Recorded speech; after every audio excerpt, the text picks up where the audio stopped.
It's nice to be part of an intimate breakout session like this. Just a few friends gathering and talking. I have to recruit someone at the beginning. And you can either nominate yourself or someone else. But you need to find out what it's for. Yeah, I need someone who can write quickly, legibly, and accurately in English. Arabic, French, not so good. Are you volunteering yourself here? Okay, come on up. All right.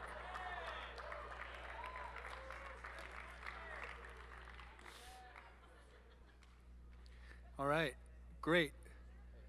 You too. All right.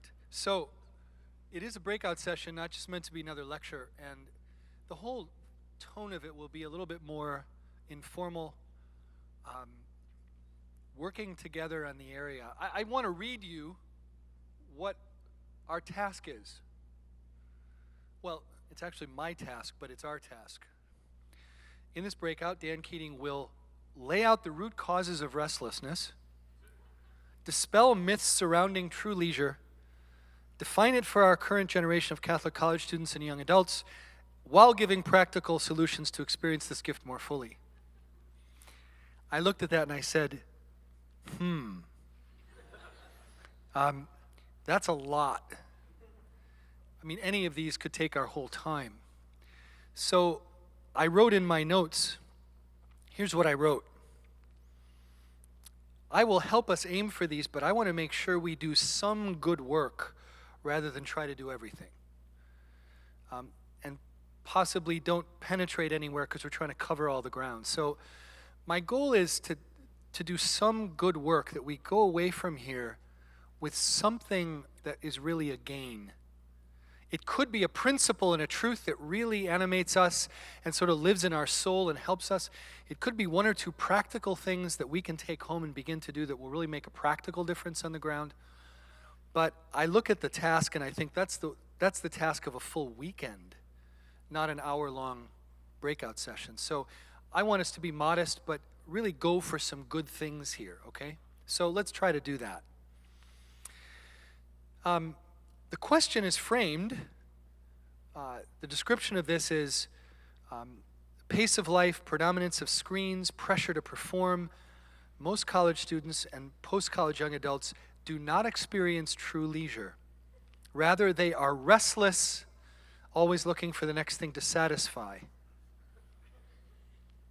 And so the question here is framed around restlessness. It's kind of the key word.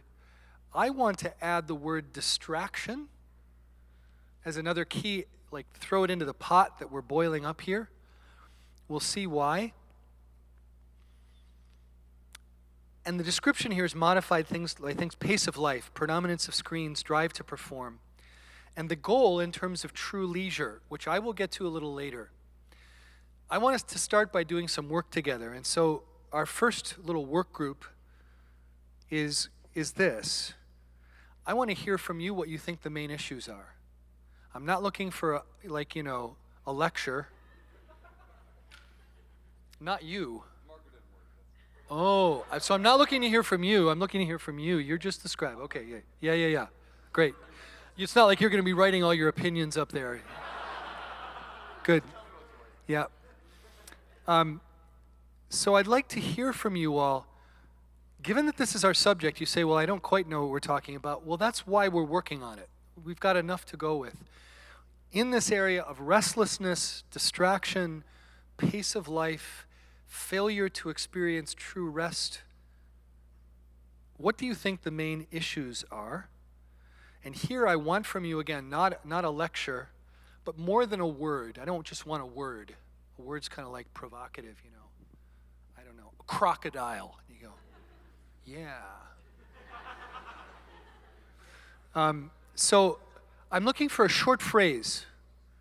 Like, think about it a minute now. You don't have to sum up everything. What do you think are the main issues? You could state it positively or negatively. You could say, well, the problem is a lack of X, or fear of Y, or the key issue is we need more of Z. You get the picture? So I don't even want to put it just in negative terms. What do you think are the main issues that we need to work on here together? Let's do that. Take however many we can put up there, 8, 10, 12, okay? Take a hand and I'll just point and speak it out. Yes, please. Nice and loud. That's good enough right there. I think we got, so something short. Human being versus human doing. Okay? That's a perfect, by the way, that's just the kind of phrase I'm looking at. Don't try to do 5 things. Say one thing and then let others fill it in. Yes. Lack of prioritization. Lack of prioritization. Okay, let's let our scribe catch up. The lack of prioritization.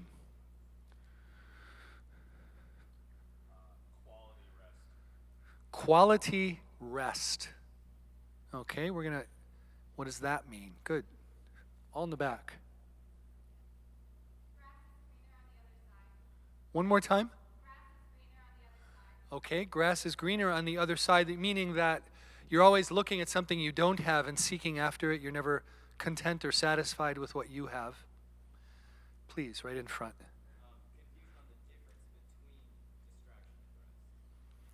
Okay, let's just maybe put that difference between distraction and rest. You could even put confusion in parentheses there. How we doing? Yeah.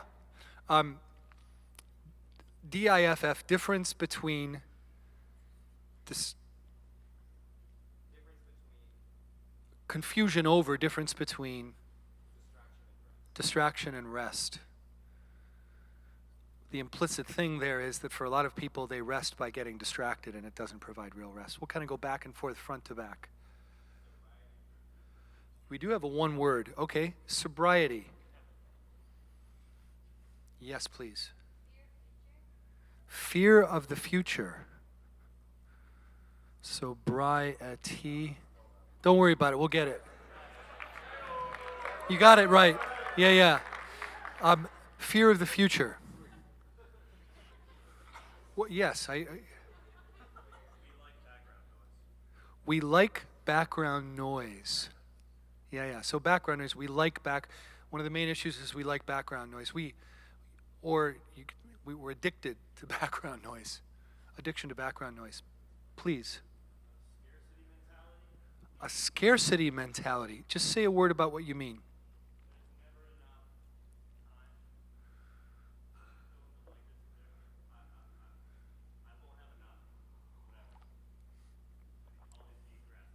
Okay, scarcity mentality. Yep. Oversaturation of pleasure. Nicely said.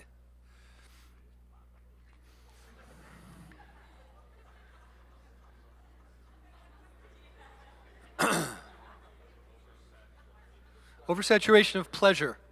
Let's get 2 or 3 more. Easy access to cheap entertainment. That's the instant gratification. You might even put instant gratification, put in parentheses, cheap entertainment. Yes, please. Oh, yeah. FOMO. You could just put FOMO on that one. That one we know. Over in the aisle. Fear of being bored. You know, it's interesting.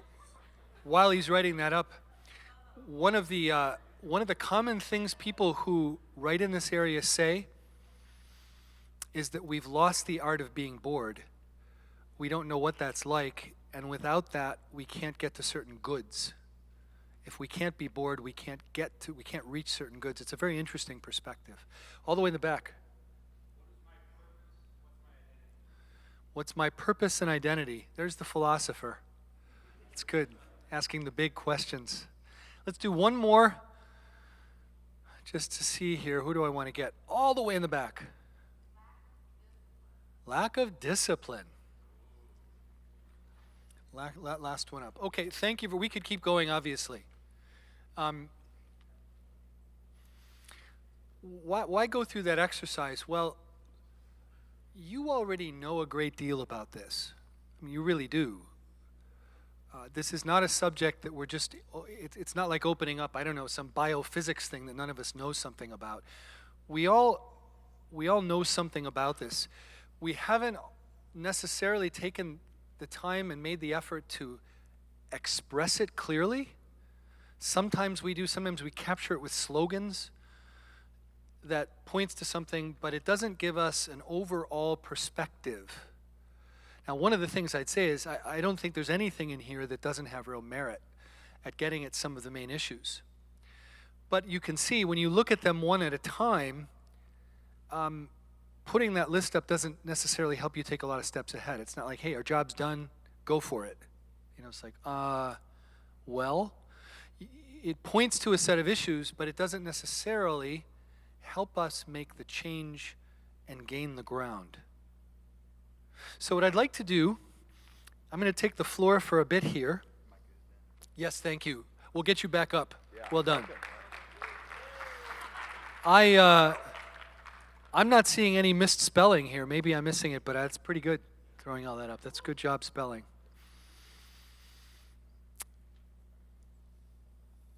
I wanted to look just for a minute at causes of this restless, distracted age. And as I started to think about it, I got a bit hopeless because I said something like this. I think it's the causes are massive. It's not like, well, it's just this one thing if we fixed. I go, the causes, I think, are massive. Among them are the abandonment of God in our culture and society and the corresponding fear and anxiety and unease that brings about. It's almost like a deep existential cause. Why is there so much rootlessness, especially in your generation and those around you? Why? Well, I think at root, we've left God behind. Really, I think that's the main cause. There's lots of other, you might say, proximate, more close connected causes, but the real reason is we left God out. And guess what happens when there isn't a God? Life becomes really insecure. You don't know, as David said, who you are and what you're about. We're all making this up. And so I think the rise that I hear from a lot of school teachers, this tremendous rise of student anxiety, it's like become an epidemic. Lots of causes, I'm sure there's some right on the ground, but I think the deepest cause is we've left God behind. Intentional abandonment of the wisdom and anchorage of a living tradition. There's a conscious effort in our societies here in the United States, North America, but also in Europe, a conscious effort to kind of stomp on the traditions and make everything up from scratch and purposely renounce a whole set of things so we can get on and build the brave new world. And this is a conscious thing at many of our fine universities, quite honestly. It's where a lot of the faculty are, or at least where a lot of the administrations are. I know this firsthand from working at the University of Michigan when they came in and they, some very, very friendly and nice people came in from the dean's office and presented their mission statement for the university, what they were doing for their part of their bureaucracy, really. And I looked at it and I said, this is a remarkable mission statement. I put my hand up and I said, this is really interesting when I look at what you've done here. What you've done is you've almost completely ignored and left the past behind. The past doesn't figure this at all. The present is like a vanishing present. The present is looking to the future. Everything's oriented towards some future with no past and a present that's always looking ahead and it's almost vanishing. It doesn't have any reality. And so you renounce much of the past. It doesn't occupy much. Your present is like vanishing and you're pointed to a future that has no content. It's all full of utopian ideas of where we're going, but nothing with it. I said that the traditional university was grounded in the tradition and from there sought to make advances and improvements and gain insights. It's got an anchor. You've pulled the anchor up And there's not only not an anchor, there's hardly anything touching the surface. It's all looking up at some utopian future that is waiting to be defined. Now, I don't think my comment was very well appreciated in that meeting. But this is exactly what they had in their mission statement. This is another cause of our rootlessness. If you go to Benedictine, you're not going to get a lot of this. If you go to the University of Minnesota or the University of Michigan or Ohio State University, you're going to get this in powerful form. And at St. Thomas, my guess is it's got a fair bit of it right there. Yes, we won't say any more about that. Huge breakdown of families, especially of fatherhood. I think this is a consequence in part of the others. But when fathers are absent or don't play much of a role, when families are broken, guess what? You've got a culture that's uprooted. These are the deeper causes that I see. And then you get to what we're talking about here today, our age of information and instant communication.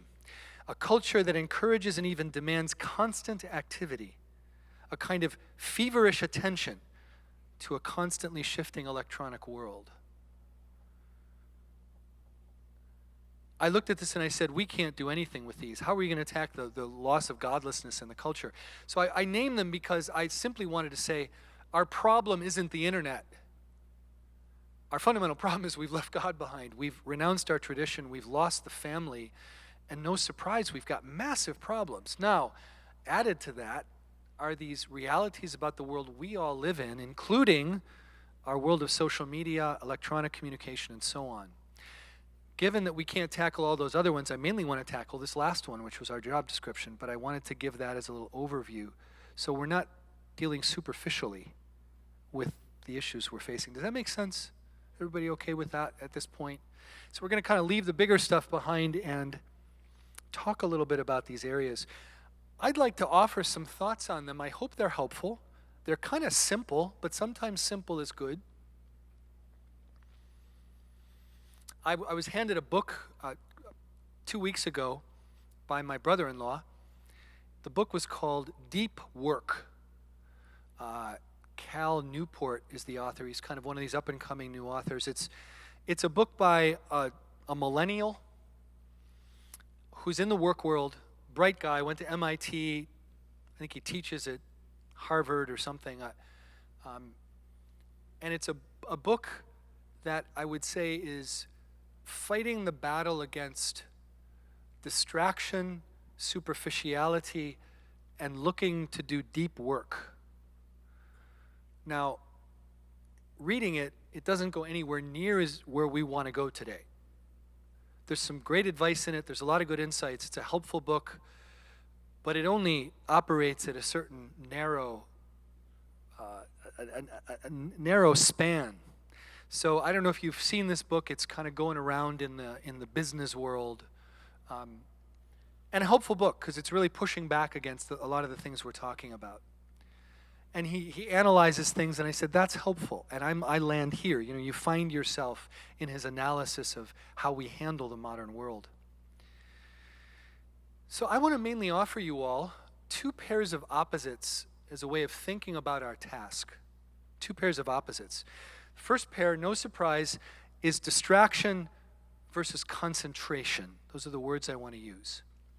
Distraction versus concentration. Some years ago, I bought a book for our household that was simply titled Distraction. And it was a woman, a social scientist, writing about our distracted world and the real deep concerns about what this was producing in us as people, in our brains, in our habits.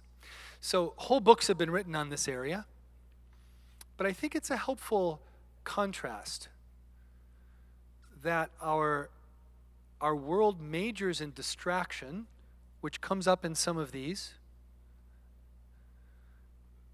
and that one of the things that we want to try to regain is concentration, is focus.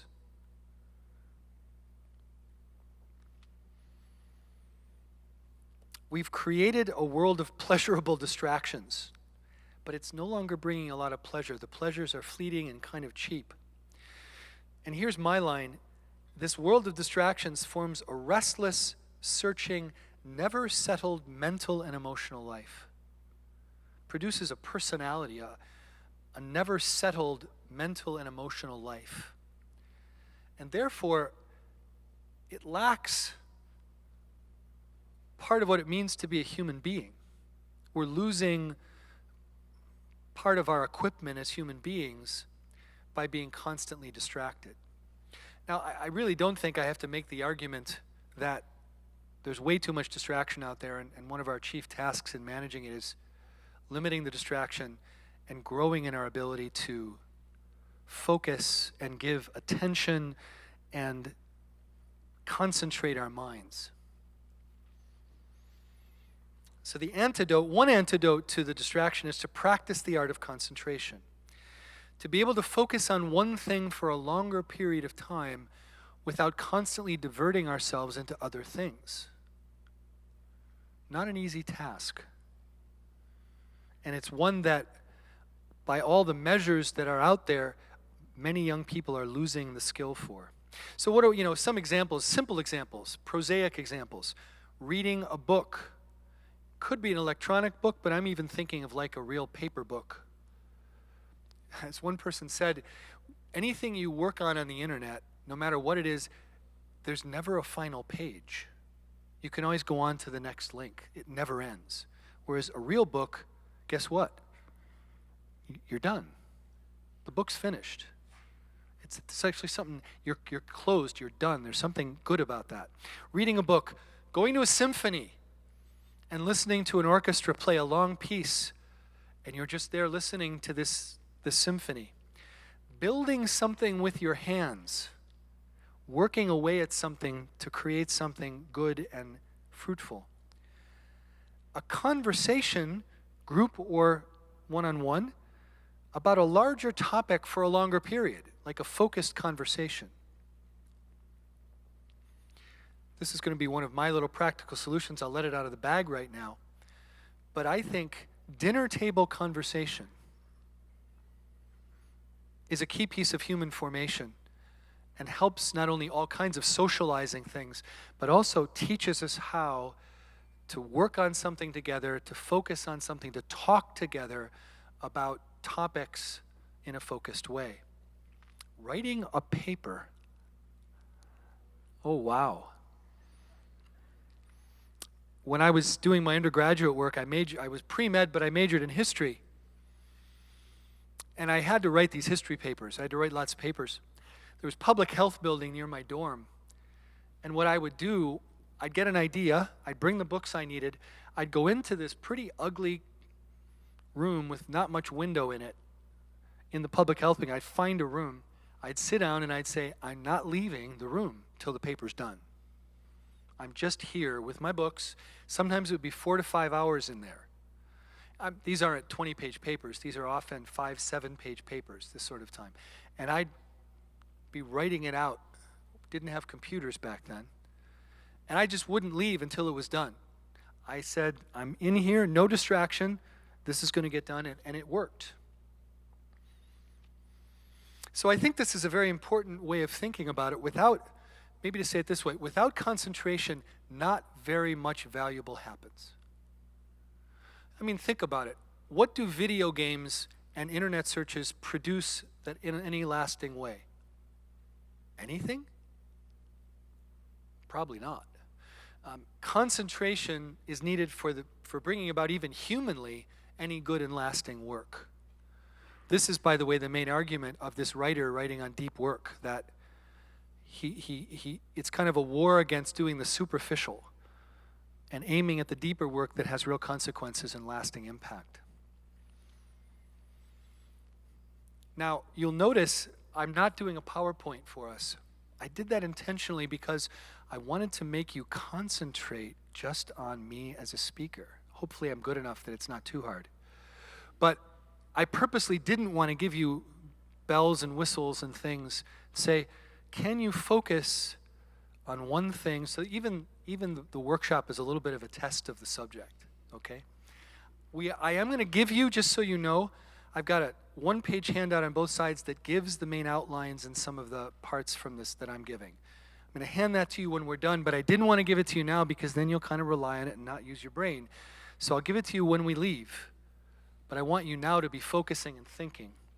Think about what I'm saying. Is it true? Is it accurate? Does that make sense? Okay, that's my first pair. My second pair, so the first is distraction, concentration. The second one is the distinction between what's superficial and what's deep. It's just a way of thinking about it, but to my mind, this is even a more important issue than the distraction and concentration. Do we stay in the shallows or do we go for what's deeper? Our world is certainly distracted, but in my view, the greater problem is it's massively superficial. It's massively superficial. And the way that we get information doesn't stick. It doesn't penetrate well. I know this from having been older where you had to dig your way into a library and fight for hours to get information you can get now right away. On one level, it's nice you can get it right away, but easy in, easy out. When you had to work for this and dig it out of a book and write it down in longhand and then copy it over and I got it, I found it. You had it in a way that you just can't by looking up a Wikipedia article and just kind of like copying it and throwing it in a paper. That does nothing for your development. It just produces something and it's off. So the easy access to information actually works against depth. Yeah, it's great, but it doesn't bring depth. It doesn't help you really get something deep. If you imagine an image, it's like we're spreading out over a vast territory of ground. Surface area is massive, never ending, but it's a 1/4 inch deep. Instead of going in a smaller space and going deep into something. These are generalizations, they're exceptions, but I think overall it does a pretty good job of describing our world. So, this is the main contribution I wanted to make at the start here. Let's just pause for a minute. I'm not looking for questions at this point, but how about 2 or 3 of you, if you've got something a reflection just on what I said. If you just say, yeah, I want to just confirm that or say something about it. I've got 2 sentences, 3 sentences. I just want 2 or 3 of you, just so we're communicating here together. Go ahead, please. Why don't you stand? I think it's easier to hear when you stand. Yeah.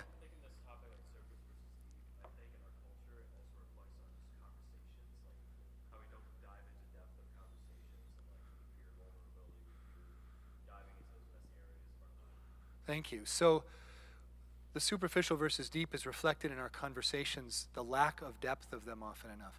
A couple of others. Do we have? Yes, please. Nice and loud.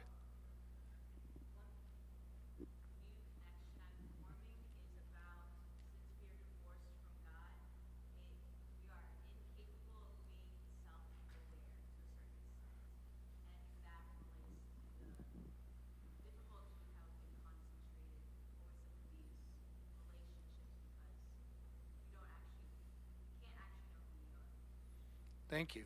So that goes back to the original comments about the loss of God and how this impacts our depth. Please. I think going off what she said, it makes it so that since you're not really sure of yourself, more of your attention is focused on yourself. So that kind of puts up barriers for being able to go deeper into a relationship with each other. Good. I was once talking to a friend about getting a computer. He's a super Apple guy, and he has all the latest stuff and loves Apple stuff. And he, like all Apple people, they are unpaid salesmen for Apple. But he was actually really good. He said to me, Dan, you have to realize Apple is really good for users. If you're a user, Apple's brilliant. That is, if you're using stuff, he said, if you want to be a producer, I recommend the PC. If you want to produce stuff, I think the PC is a better model. If you're using, Apple's just a better model. And I thought, well, that's an interesting. I don't know that that's actually simply true. But his point was, we're a culture of users, of consumers, not of producers. And consumption ends up almost by its nature being rather superficial. Production takes depth and effort to go deeper. So another way another pair you might add to this is consumer versus producer. Now that only gets at one piece of this. It doesn't actually get at the main thing I want to do now, because I'd like to now get to the other part of my assignment, which is to talk about true leisure, or as the English say, leisure. It's like neither and neither, you know? But I'm going to use leisure because I think it's the more common pronunciation here. When I saw this in my assignment, I said, they're talking about the Swiss philosopher Josef Pieper. How many have heard of Josef Pieper? Well, you can tell that SPO is well catechized in good literature. Pieper's great. He's really good. He's a German-speaking, difficult Swiss philosopher. He wrote a book on the cardinal virtues, wrote a book on faith, hope, and love. His stuff on the virtues is brilliant. He also wrote a famous, it's really a kind of a long essay, it's about 60 pages, called Leisure, the Basis of Culture. How many of you heard of that? Okay, there you go. Maybe a third of you, a quarter of you. And I said, I'm guessing this is where they're getting it because it's only Pieper that talks about leisure. So let me say a little bit about the book, and then we're going to go back at it for a second round. First to say, it's not an easy booklet. It's pretty difficult. You read it, and you go, that was inspiring. What did he say? I think that was really good and deep, but what was it? And so I'd like to just unpack it a little bit. I'm not convinced, by the way, that rehabilitating this word is going to work. Leisure in the normal English usage does not mean at all what Josef Pieper means by it. Not at all. I don't know that we can take that word and wrench it to his use unless we're avid Josef Pieper readers. Do you know what I mean? And it's worthwhile maybe having that internal conversation.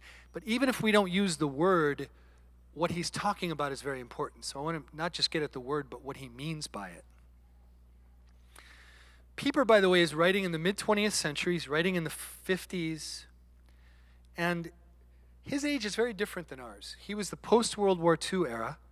He was not dealing with massive communication and electronic media. He was dealing with a world that had given way to utility. By that I mean everything had to have a purpose, a function. It had to have a payoff. Everything had to become humanly efficient. We had to rule out everything that was artistic and aesthetic, and we just want efficiency, production. This was the world of Europe that he was dealing with in the 40s and 50s.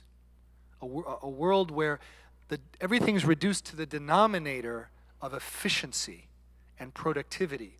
And he, in the book, is actually reacting not only intellectually, he's reacting a little emotionally to it. So it's got an edge to it. He doesn't like this world. And you pick that up when he's writing about it. That's not our age, by the way. And we've still got that with us. But I would argue that our world of entertainment is partly a reaction to that mid-century world of utility. But it's not the right reaction. That is, we've reacted against everything has to have a purpose and be productive and get something done at a measurable level, at a secular way. We've reacted to that some rightly, but our reactions have not all been healthy and positive. And Pieper's trying to point us in a good direction.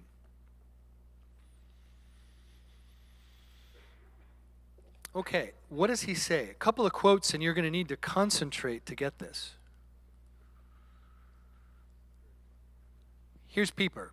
Leisure is a form of silence. Of that silence which is the prerequisite of the apprehension of reality. Only the silent hear. And those who do not remain silent do not hear. So the first note that he sounds is the importance of silence in order to hear. And I think he's using hearing not literally, but as an overall term for how we perceive things, including with our eyes and our minds. So it's not just hearing, it's silence, broadly speaking, before reality. Okay, let's keep going. Silence as used in this context does not mean dumbness or noiselessness.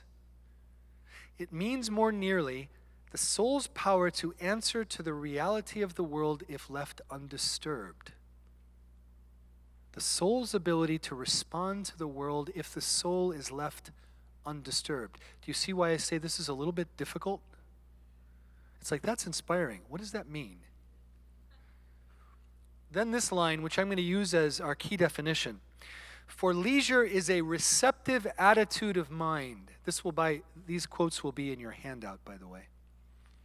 For leisure is a receptive attitude of mind, a contemplative attitude. Now there's a Christian word. A receptive attitude, a contemplative attitude, and it is not only the occasion but also the capacity for steeping oneself in the whole of creation. This idea of like tea that's steeping in hot water to draw out from it all its goodness. It's our minds we're steeped in reality as it is. We're not busy trying to produce things. We're not trying to get efficient. We're silent before the world as it is, and as he's going to say, before God as he is. And that's the substance for him of true leisure. Now, does that sound at all like the way anybody in our culture uses the word leisure? I'd like a weekend full of leisure. What do you mean by that? A receptive attitude of mind before the world as it is. No, they mean martinis and daiquiris by the pool. Watching the games one after the other lined up. So what we mean by leisure is very different than this. Now, he even says, leisure, it must be remembered, is not a Sunday afternoon idyll. That's I-D-Y-L-L, a kind of a utopian fun land. It's not a Sunday afternoon idyll, but the preserve of freedom, of education and of culture, of that undiminished humanity which views the world as a whole. Do you see why I say he's a little bit difficult? Yeah. But he's trying to get at something.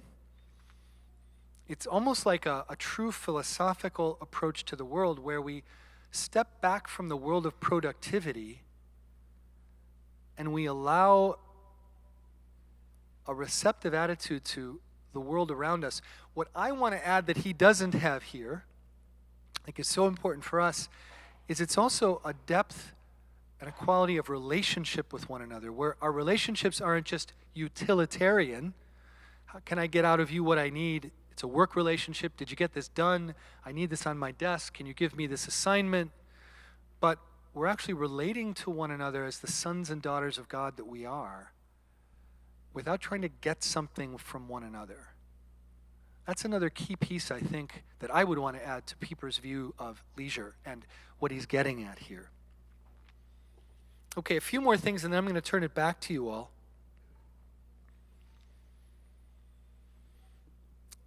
How does this idea, Pieper's idea of true leisure, how does it differ from what we mean by leisure in the world? On the one hand, there's this similarity. The way the world uses leisure and the way Pieper uses leisure, both cases it means withdrawing from the world of work. Nobody thinks that going to work and producing things for General Motors is leisure, even in our world. So it means withdrawing from the work world. It's kind of the Sabbath, you might say. That's similar, but after that, there's not much in common.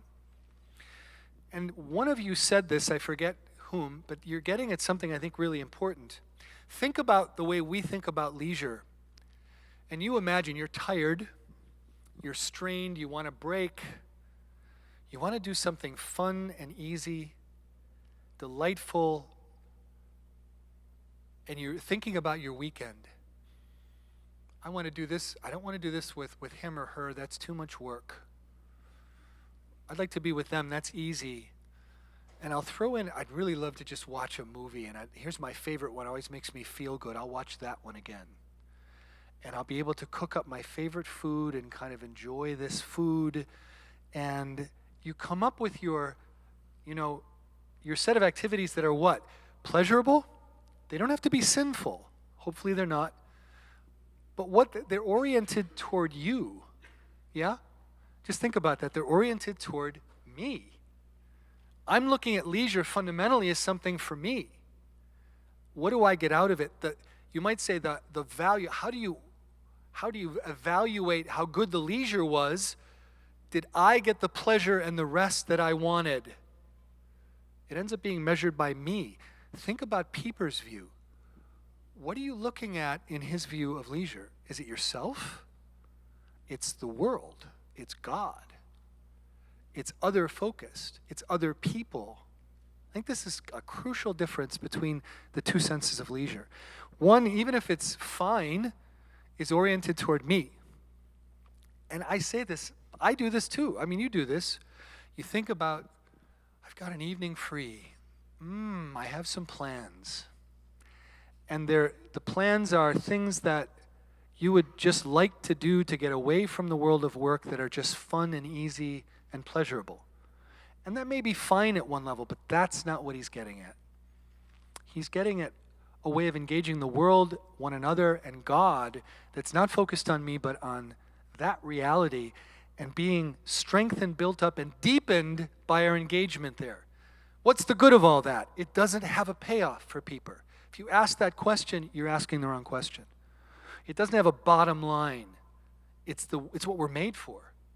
It's simply good in itself to be who we are as human beings before God, one another, and the world in a deep way. That's what makes us human.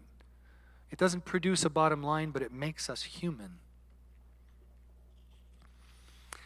Think of the story of Mary and Martha. Martha is concerned and worried about many things. She's clearly caught up in the world of getting things done. And she's not happy with Mary, who's sitting there listening to the Lord Jesus. Says, would you correct my sister and get her to work with me? And Jesus mildly says, Mary, Mary, you're concerned about, or Martha, you're concerned about many things. Mary has chosen what? The better part or the better portion. I think that's what Pieper's getting at. Not that, well, Martha's problem wasn't that she was serving. The problem for Martha was that she was anxious about many things. That was her true cause. But Mary's part to sit and hear the Lord is the better portion. What does it produce? What is it getting? It's the better portion because of how we're made. It's what we're meant to draw on. I just add this briefly. Strikingly, Pieper says the origin of true leisure is the feast day. It's celebration of the great things of what God has done. That's the true center. It's worship of God, celebration with one another, setting aside time to consider the deep things of what God has done. That's the core meaning of leisure for Pieper. That's quite insightful, I think. Now, back to you all. I'm going to skip this little section that I don't think is that crucial because I'm looking at our time and saying I want to get back to you. Could we have our scribe back up, please? If you could erase that board.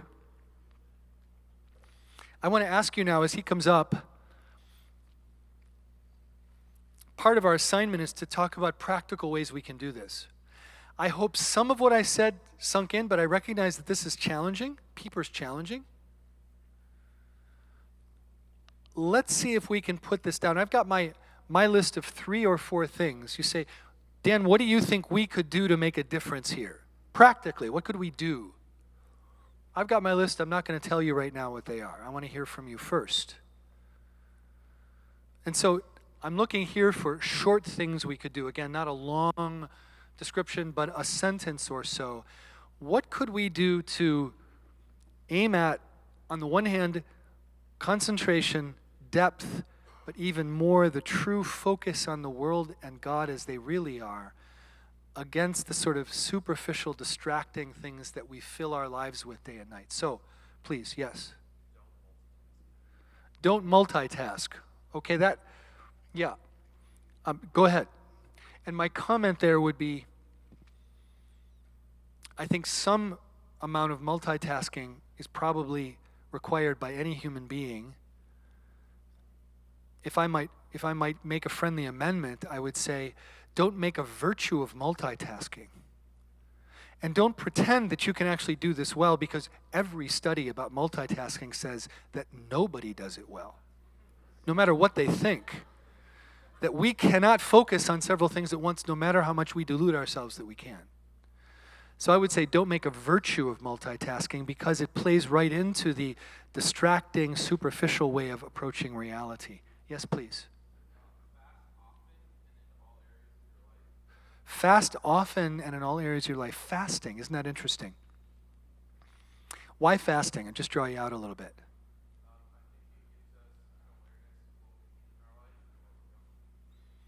So by depriving ourselves of even good things, which fasting fundamentally is, we actually see what is valuable and true. At the same time, we grow in self-control. And we work against that instant gratification. I'm hungry, I'm going to eat. Not now, I'm not. Not for some hours, not for half a day, not for a day. I'm not going to eat. That's good discipline as well, I think, as revealing truth and what really matters, what we're meant for. Thank you for the word of fasting. Josiah. Okay, small, consistent goals for concentration. This is I think, especially if you're one of those, you say, that's me, I can't spend 5 seconds without being distracted. You're not going to become Socrates tomorrow, a deep thinker. You're going to need to take small steps. And I think the way you do that is you make small, achievable steps to remove the distraction and focus on something that it's like working muscles back and gaining that skill. Very helpful. Please. Patience. Okay, good word. Being patient rather than wanting instant follow-up. Yes, please, Martin. Develop a hobby. Say a little more.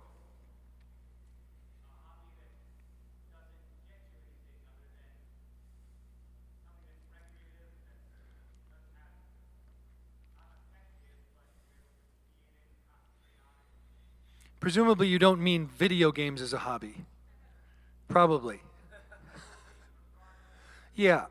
So especially a hobby that has a simpler focus and goal, but that isn't kind of in the world of production and work. Why? Why is that one way of helping to build and work against the restless culture? Why is that, Brother Martin?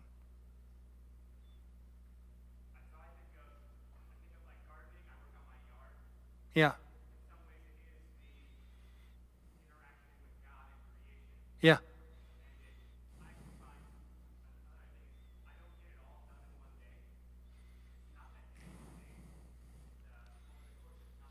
Yeah. I agree. I love gardening for the same reason. It relaxes the mind and you focus on real things and you're cooperating with something that has a life of its own. You're not simply manipulating it, but you're serving something that has its own life. Others here, what thoughts might you have? Yes.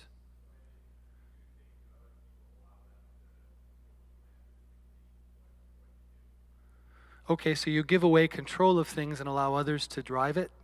How is that helpful toward this goal?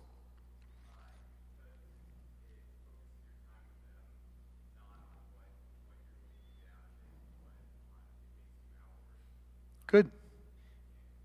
Sure. It's not focused just again on what I want and my control of the thing. Okay. Any others here? Yes, all the way in the back. Sure. Okay, that's great. One of the ways I do this, I love to take walks. As I've gotten older with physical challenges, it's one of the main ways I can get exercise. But I used to love to walk when I was 12. I just love walking, in the woods especially. And it's one of the ways that I break free of a kind of focused, productive mentality and let my mind rest a bit and simply be out in God's creation. I know a lot of people, when they go walking, they're listening to their favorite music or they're getting a talk in, and that can be fine. It's a very effective way maybe to do something. But for me, I want to break from all that and I want to engage the world as it is, allow my mind a little freedom of movement. Sometimes it's not only awe and wonder, but you get insights into the world that you otherwise don't get when you're in a different mode. A couple of others. What do we have? Please, Dan. Okay. And how does that help bring us to our goal?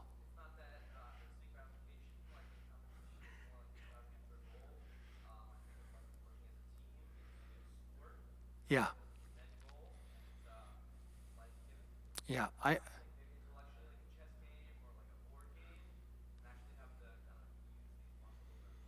Good. Great. Please. Oh man. If you don't take care of yourself reasonably physically, it's hard to have the person work well. So here's my curmudgeonly approach to life.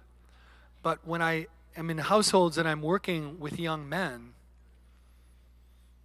my first goal is to help them get to bed on time, honestly.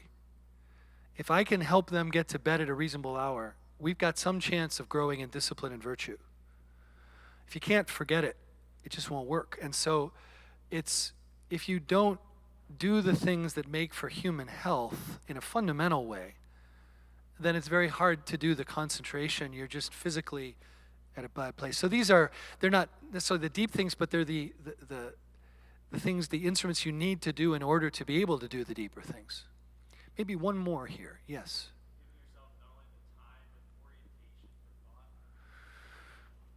Say a little more. Give another sentence or two on that. Like, for example, some of our household dinners, we like start off with a topic Yeah. we want to talk about. So it's not just trying to aimlessly think of whatever comes to your mind, but actually giving yourself the ability to focus in on the one specific topic you can go. It's great. And I find, in household dinners, there's a certain time to let the conversation wander a bit and let people relax. But then, hey, what do you think about this passage, this issue? And it focuses, and then everybody's contributing, and that's really helpful for this concentration. Rather than just making stray witty remarks up and down the table that are clever, but they don't get you very far. Okay, let me give you my list of a few things for what they're worth.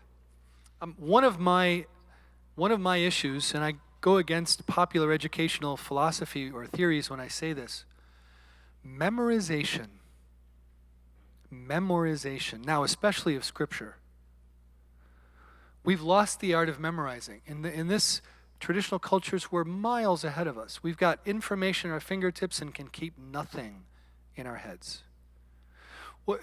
The educational establishment is pushed away against, that's an old style way of memorizing. It's rote, you don't learn anything. My response to that is memorization was never the heart of learning. But it was always a crucial piece, like sleep, that without it, it was very hard to go genuinely deep. I envy people who can recite, 8-page poems by heart. I've never done that, but I think that's great. What I have done is I've done a lot of scripture memorization, and I found when I started, I was doing individual verses, and then I added them together, and hey, I just got 8 verses. I go, let's keep going. I do the whole chapter. And then I memorized the book. First book I memorized was 1 Peter. And I got to the end, and I could actually, with maybe only a couple little mistakes, I could just recite the entire letter from memory. And then I tried to memorize the Gospel of John. I didn't succeed. I did succeed and I didn't succeed. I wanted it so that I could start with in the beginning was the word and end with the last verse and be able to recite the whole thing. I didn't get there. By the time I got to chapter 4, I couldn't retain the earlier ones. It was like pushing it out, I did actually memorize every chapter, but I couldn't keep the old ones. But as a result of that exercise over the course of a year, you ask me a passage in John, just recite me a phrase. I'll tell you what chapter it comes from almost certainly. I mean, it's all in there. But what it did was it forced me to concentrate and work with the words and get them in. I would recommend small steps. Don't try to do the Gospel of John, even 1 Peter. But memorize a poem. part of a play, and even more so parts of the scripture. It trains the mind to focus, and it bears fruit because it's in you in a different way than if it just passes in and out quickly. I know we're very close here. I'll give the others more quickly. Honoring and celebrating the Lord's Day. Culturally, it's one of the most important things we can do. The church recommends it highly. St. John Paul II wrote a great pastoral letter called Dies Domini on celebrating the Lord's Day. He did it in the late 90s. It's a great text. I think part of our cultural challenge together is to learn how to honor the Lord's Day, not again in a kind of a scrupulous mentality of walking every line, but a kind of rich, generous mentality that says, I really want to set this day aside for the Lord. I may have to do a few things here and there. I might have to respond to a couple emails and never mind. But I really want to focus on the Lord, put the worship of God, relationships for their own sake, and where I can, reading about deep things. That would please Josef Pieper. Second, recapturing common meals during the week. Maybe not every night, but family meals, household meals, coming together, sharing a meal, focusing together, relating together is a very important communal way of recapturing a world of concentration and depth over superficiality. My final one is a little bit like the finding moments of concentration, finding undistracted personal time, at least regularly, where you genuinely set aside other things and don't let them enter. Now for me, one of the things I do because they drive me crazy is I turn off all the little noises that come with your computer and your phone. I just allow no noises, no beeps, no bops, I don't want little things coming at me and telling me somebody just, because this kills you. You just can't focus. It's like, oh, what was that? Oh, what's this? I shut them all off, and occasionally I might miss something. Oh, didn't you get my text? No, sorry, I did not.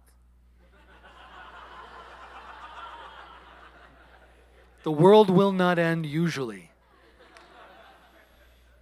I'm a little slow to respond. Interestingly, in this book, Deep Work, one of his main constant refrains is, don't get into the mentality of quickly responding to email. Get off of many social networking sites. This is what this fellow's saying. Because without it, you won't do any deep work. And so finding, what I do now, being an old fellow that tends to get up early, I do. I love to get up early, brew my little cup of coffee. That's the delightful side. Get myself ready. I do little exercises in the morning. And then either in the prayer room or on my computer screen, but studying the scripture or reading a book, before the other brothers are up, before we have breakfast, I have time, half hour, 45 minutes, or an hour, just to read and pray and consider. Oh, this is absolutely precious. Once the day starts, wow, it's hard to regain that. So for me, it helps to do it right at the start. That may not be possible for you. For moms with young kids, it's hardly possible to get 3 minutes like that. There are seasons in life it's very hard to concentrate, but finding some undistracted personal time is a great way to push back against this culture and go deeper and grow in concentration. So, a few final words. We're right at our mark. We can't create a different world and pretend we live in some other society. We live in the one we have. We all face the problem of distraction and superficiality, all of us. But I think we can create a common way of life that encourages us to focus and to go deeper. We can do that. We can't get rid of our world, but we can create a common life. We're not going to turn the tide by taking a few more breaks. Pieper is right here. We're only going to break open this world of distraction if we genuinely go deep and consider the deep things of the world and of God. And so I'd recommend that we work on that together. So finally, I just say, coming back to the original point of this weekend, we need a common way of life. We can't just do this on our own. We want to go deeper deeper in relationship with God, deeper in relationship with one another, deeper in our thought life of great truths, deeper in making things that will last, that are good, deeper in celebrating the great works of God. Okay, I hope that was somewhat helpful, maybe gave us some things to work with, but our time's up. Thanks for being so participating and patient.